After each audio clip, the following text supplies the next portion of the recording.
Chapter 27, The Woman with an Intrapartum Complication. Dysfunctional labor is one that does not progress normally with cervical effacement, dilatation, and fetal descent. Dystocia means a difficult labor. This dysfunctional labor is usually caused by the problem of the powers of labor, the passenger, the passage, or the psyche. Ineffective contractions can be the cause of dysfunctional labor. They may not be strong enough or close enough to cause the necessary changes. There's no given amount of how close the contractions have to be or how strong. It can be different for every woman.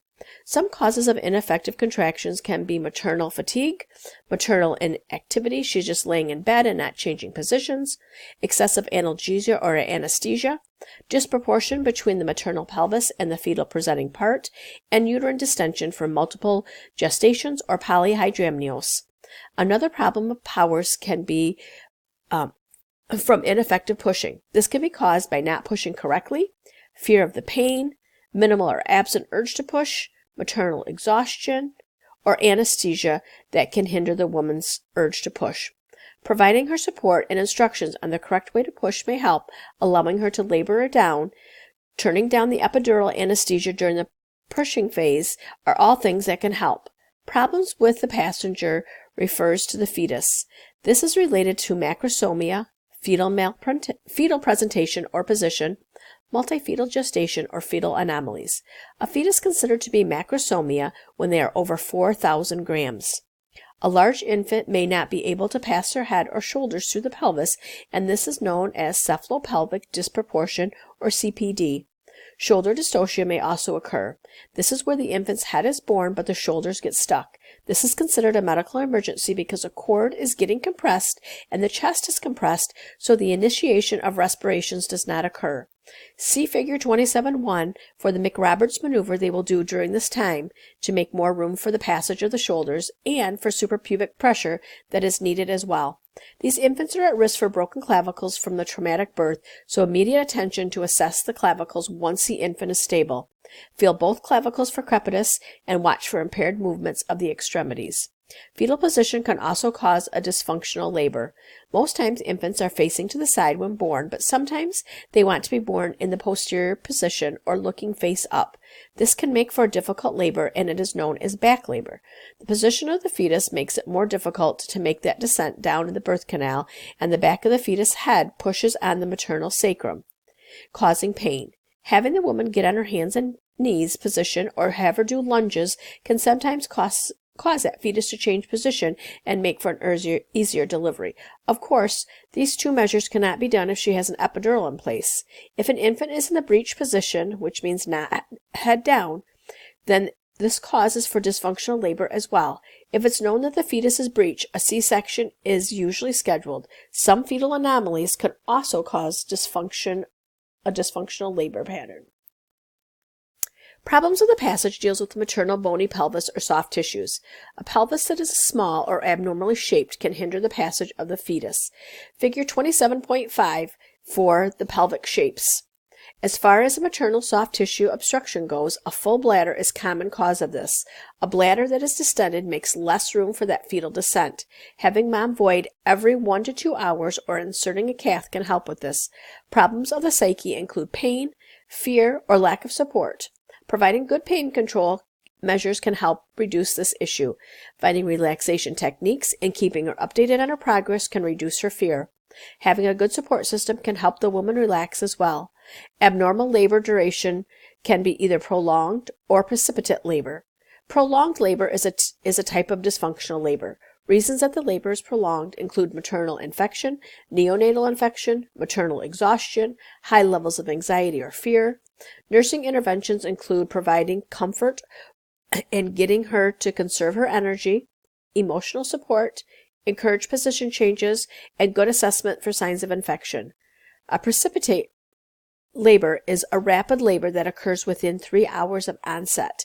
This can affect both maternal and the fetus by placenta abruptio, postpartum hemorrhage, or low APGAR scores.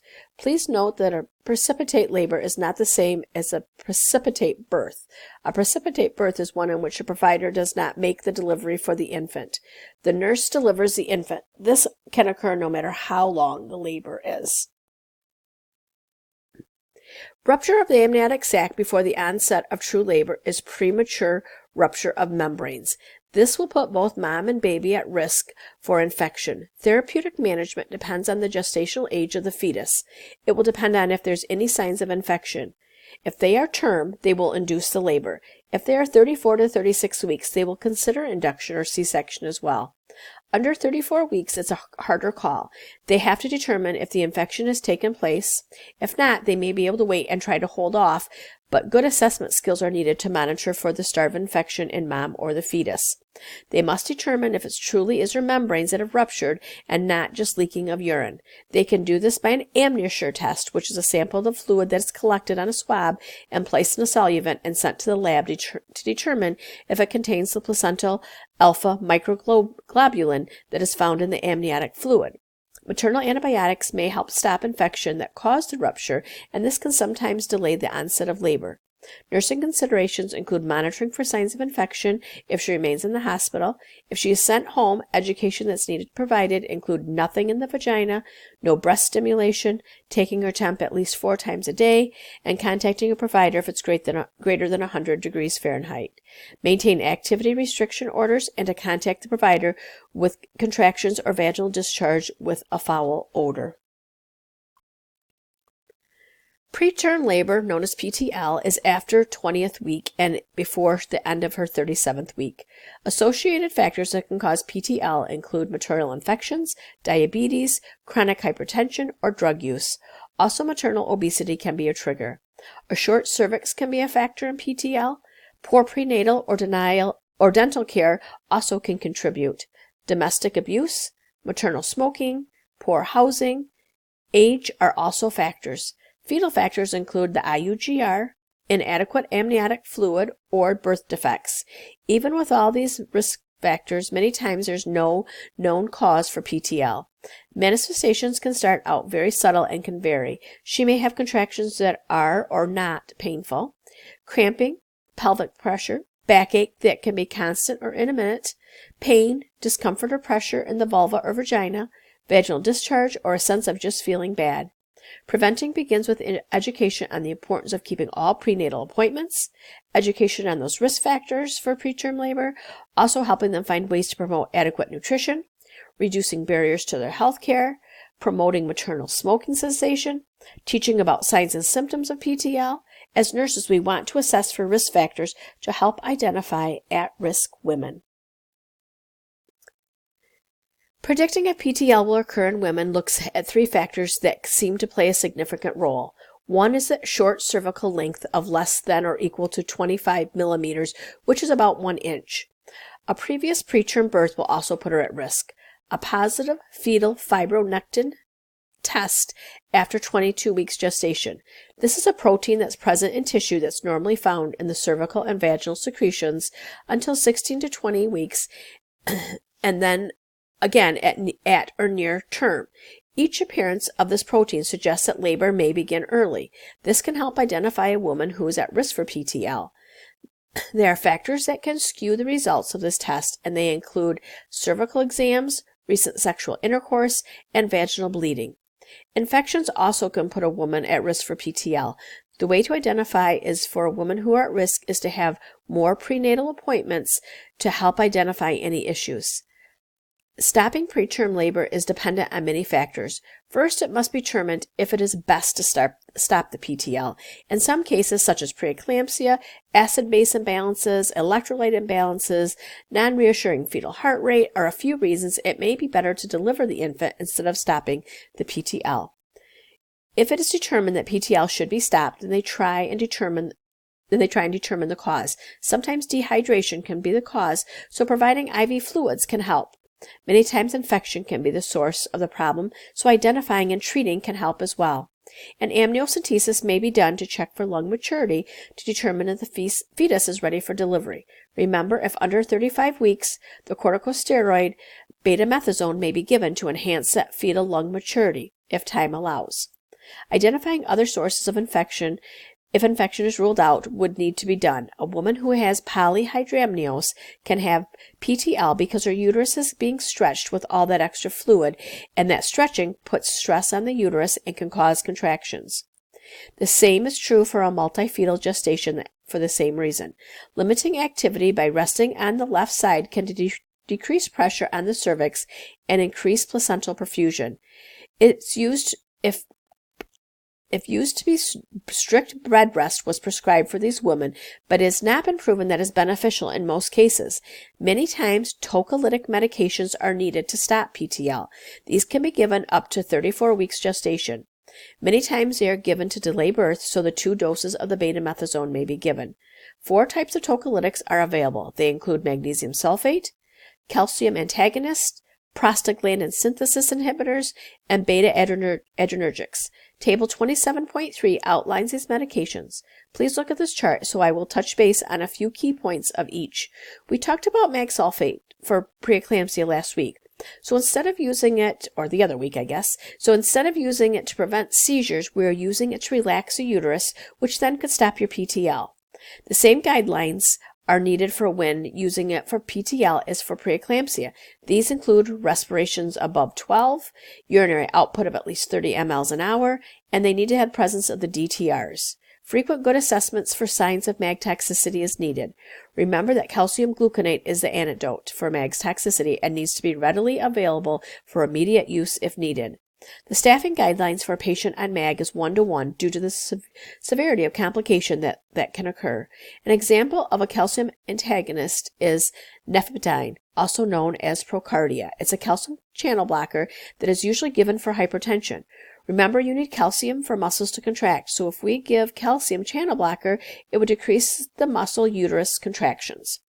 Remember, this can also cause hypotension in mom, which in return can decrease the blood flow to the placenta, so decreased fetal heart rate may be noticed. It can also cause an increase in maternal pulse rate.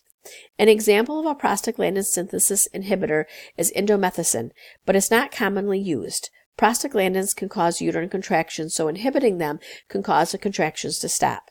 An example of a beta-adrenergic drug is terbutaline, known as breathine. It is prescribed to treat bronchospasms, but its off-label use is for PTL.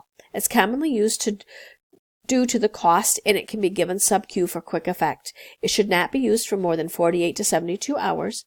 Maternal and fetal tachycardia are common side effects, so we must assess these before giving it. So we must assess that maternal fetal heart rate, and we want to hold it if it is more than 120. We have talked about the betamethasone a few times, but please refer to the drug guide on 588 for further info on this medication. PTL can cause many psychosocial effects on mom that we must be aware of. This can affect the whole family. Many times her significant other feels helpless. Other children in the home may not understand why mom can't do the things she did before. This may be a scary time for all, so nursing diagnosis many times is geared towards the psychosocial aspects such as coping measures or anxiety. Determining goals of ways have effective relaxation techniques or stress that will work for them. Another big issue with PTL is the boredom aspect. Even though many times a woman is not put on strict bed rest, she may still have a decreased activity recommendation. She may not be able to work outside the home anymore or only be up a few times a day so she can become bored. Finding activities she can do while maintaining her activity orders is something we can help with. Nursing interventions can include making a list of activities she can do, assessing her support system, and having people rotate shifts to come to the hospital or home and provide company and activities can also help. Letting her voice her concerns as well can help. If she's at home, then many times the greatest concern is how she will handle the fact of being home but not being able to do all the things at home that need to be done, such as caring for other children, maintaining the household, preparing meals. Coming up with a plan of how these tasks will be done is a great goal. Having her identify resources that can help with this and making a list of priority things that must be done and others that can wait. Finding ways she can still do some of her tasks while resting. For example, she can fold laundry while resting if someone brings her the basket, so she can do that. Many times she needs to do those things to help her cope and feel like she's contributing to the household. Many times this can reduce the feelings of guilt for not being able to help. Prolonged pregnancy is considered to be pregnancy that goes past 42 weeks. You may really do not see this very often anymore. One of the biggest complications that can occur is that The fetus is no longer provided with nutrients and does not have that good gas exchange as needed. With this occurring, you may see some fetal compromise during labor. This would be indicated by decreased fetal heart rate, late decelerations. Remember that cause of late decels is placental insufficiency, and they may have decreased variability. Therapeutic management includes ensuring the fetus is doing okay. This can be determined by a biophysical profile, which is at ultrasound and non-stress test. If she's considering an induction at this time, the provider will determine if the cervix is favorable for an induction as well. Nursing considerations include teaching about the procedures that can occur, support her, and if induction is indicated, providing nursing care as we have discussed with the induction of labor.